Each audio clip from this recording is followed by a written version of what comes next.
And we talk next with Jeff Souls. He is the superintendent of the Blairsville-Saltsburg School District, joining us and presented by Marcus and Mack, a law firm representing injured people. Mr. Souls, good morning. How are you? Good morning, sir. How about you? Wonderful, wonderful. Hey, we're heading into a summer season. Let's look back a little bit first, though. Absolutely. Talk about the end of this academic year. School's out for the summer right now, and you had graduation ceremonies, every school district doing them in unique ways. How did it go at Blairsville-Saltsburg? I tell you what, it went very well. Our principals and our student leadership came together and worked together and developed a ceremony that they were all happy with and had some input into. We basically did a drive-by. Parents and students came in their cars, stayed in their cars. They were both outside events, so they would leave the car, come up to the area where they were receiving their diplomas. They would get their diplomas to make their way back to the cars and so forth. So it was a lot of social distancing, but I think the principals and the senior leadership really did a nice job to make it special for those kids. Yeah, so it wasn't substantially different at Blairsville's end of the district as opposed to Saltsburg's. Basically, they were the same types of ceremonies. Yeah, correct. We called our solicitor to make sure as far as what our liabilities were and what we could do and what we couldn't do. So we had the same guidance, so both ceremonies were very similar. Yeah. Well, I know that you and everybody else have a special place in your heart for the seniors at both of those schools because it certainly wasn't the kind of senior year they envisioned after all of those years within the district pointing toward this one moment and to have that moment changed so drastically. But it just seems I'm so impressed by the spirit that we're hearing about from all of the seniors at all of our school districts. It has to make you pretty proud. Yes, absolutely. I mean, they took this with a grain of salt, and they, made the best of the situation they could. And hopefully, as they reflect back in future years, their graduation ceremony, at least they could say, was very unique to the usual one that we would put on. Yeah, that's going to be different. Those 5 and 10 and 20-year reunions are going to be a little bit different. Maybe that's when they'll finally get to wear their cap and gown and gather all together at one place. But that's the future. Speaking of which, you, of course, are getting ready for another school year. Is there much left to do to put a bow on this year?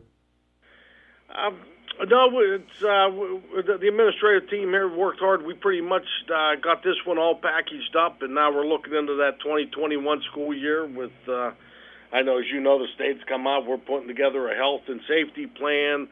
Yesterday they just said we can go ahead with athletics on July 1st as long as we have a health and safety plan together for the athletic programs.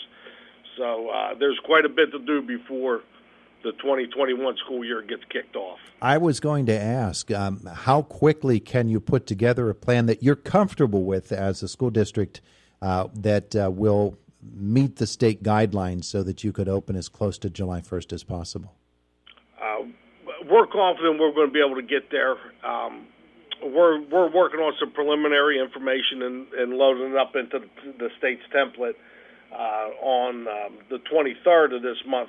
We already reached out and we got our community group and our committee put together, made up a lot of different stakeholders, including people in the emergency management. Mr. Pivador is always more than willing to help us out here.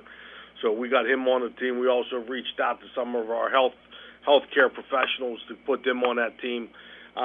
So we're hoping for the 30th, our board meeting for the 30th, we'll have a plan for the board to approve and that we could submit to the state. Do you have a pretty good grip yet on what the school year is going to look like in terms of kids in the classroom?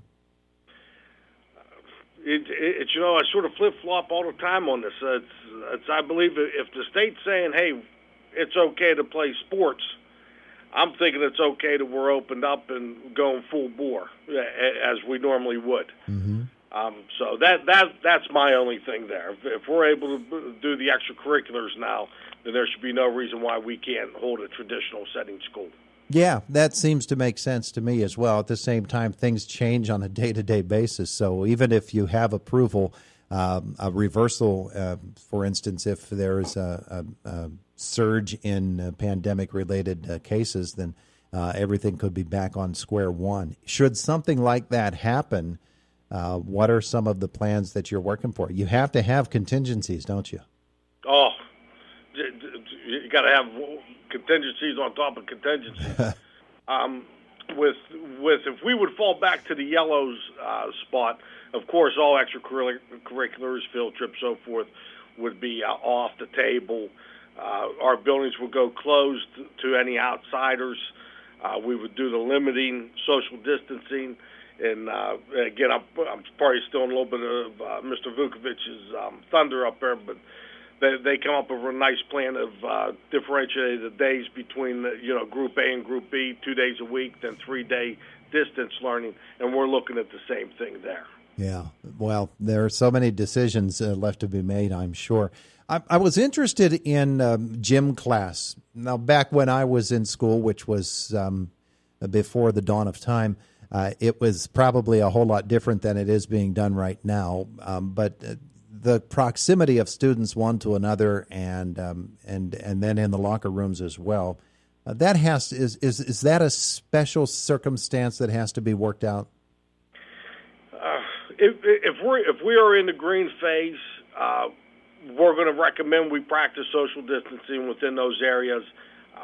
We will do the low-risk activities that the CDC has recommended. So we will follow those guidelines to the point. If we go into the yellow situation during those classes, that will be taken care of in the classroom because, especially at the elementary, because we will not move about the building. So they'll be able to social distance and they'll be able to do their low-risk activities within their classroom. Yeah.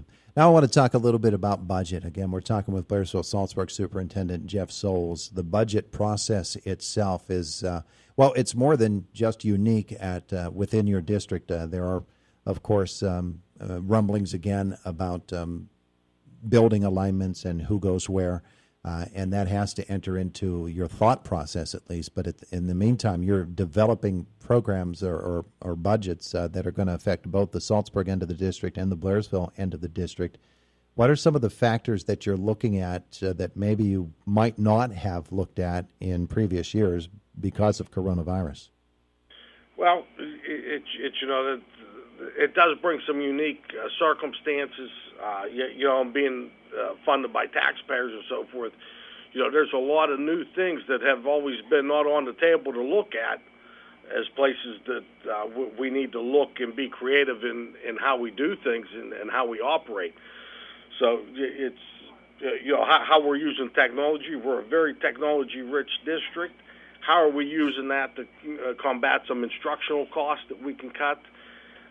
There's always health care on the table, which has usually always been one of those things you never touched. But it's coming to that point in time where, these things are things that we haven't looked at before we are looking at again. Yeah, that's interesting. For the first time. Interesting you say that because I'm talking with Darren Johnston from Penns Manor yesterday. He mentioned that as well, that, with so much more need for technology and the ability to equip students with whatever Chromebooks or whatever it happens to be that they're going to be using, that becomes a brand new line item in school district budgets, and that has to concern somebody in your position. Oh, absolutely, because these devices, how great! I mean, they're great devices and they work well, but they're throwaway consumables. So we have to make sure we're on our game, setting up our technology plan and making sure that we have our proper rotation in where we're saying, okay, every 3 years we're going to get X amount and be able to replenish. Because, again, they're not going to last forever. It's not like having a textbook that's you could sit and have it for 10, 20 years. That computer's pretty much outdated within 2-3 years of it. Yeah, and so there has to be a regular replacement thing, and of course you're going to have maintenance costs and software upgrades and all of those things to consider. Your technology department, your IT department is probably becoming more and more important. Oh, absolutely. And also looking at partly needing someone to be a technology instructional coach for our teachers. I mean, that's a big thing that we got to keep our teachers on top of their game because these kids are coming in with so many more skills than what people my age would have and started teaching when I started. So we definitely got to look to make sure we're keeping our teachers up to date as well as our software and our technology infrastructure. The school district did have a couple of surveys on the website. I think those surveys have been completed right now. What have you learned from getting that sort of feedback from some of your district residents? I tell you what, our community and our parents, I mean, they've been great through this whole thing. They've been patient with us. They're willing to work with us. So, we commend them on what their efforts were through those last 9 weeks. A lot of the information we were looking at, and again, being a little bit of a rural district, we wanted to make sure we knew what our technology or what our family technology capabilities were, what they had, what they didn't have. Was one of the big things. We also wanted to know what type of instruction they liked. Did they like doing the packets? Did they like doing the online? And then also looking ahead for the 2021 school year, are you would you like to stay within some type of hybrid or full cyber, or are you looking to want to come back traditional? And the results of that was about 83% of our parents would like us to see us go back to a traditional offering. Yeah, you're going to be chewing on those numbers for a while, aren't you? Oh, absolutely. The admin team, as well as our health and safety pandemic team, will be taking a look at those and seeing what the parents had to say. Well, Jeff Souls, I want to thank you for coming on. These last few months have been really instructive for us to learn what's going on within your district. Of course, in the fall, we're hoping that we can start up again with our regular visits from our principals or whoever is designated for the Blairsville visits and the Saltsburg visits. But you're welcome anytime, and appreciate everything that you've done for us and for our listeners here. And thanks again for everything you've done. Oh, I appreciate that. Thank you very much, and thank you for giving me the opportunity to talk and get the word out a little bit. But again, a great job by our whole community, our staff, our professional staff, our custodians, and so forth. Everybody did such a nice job through this whole pandemic. Really proud of what came out of it. A lot of work ahead, but it looks like you got a pretty good handle on it. Thanks for being with us today. All right, sir. Thank you. You have a good day. You too. We'll see you. Take care. Jeff Souls. Take care. Jeff Souls.